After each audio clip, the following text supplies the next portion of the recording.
simplify a plus b whole square minus 4ab. So நமக்கு என்ன கொடுத்திருக்காங்க?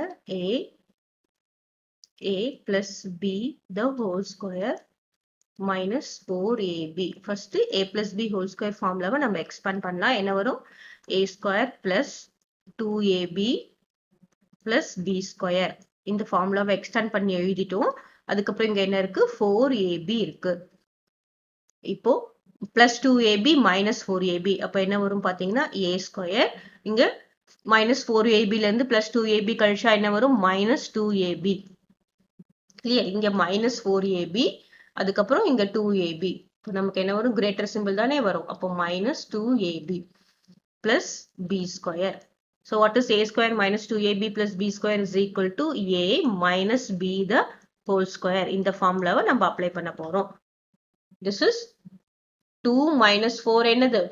minus 2. அப்புறம் இந்த ab. clear-ஆ? இந்த subtractionலாம் நமக்கு clear-ஆ தெரிஞ்சிருக்கணும்.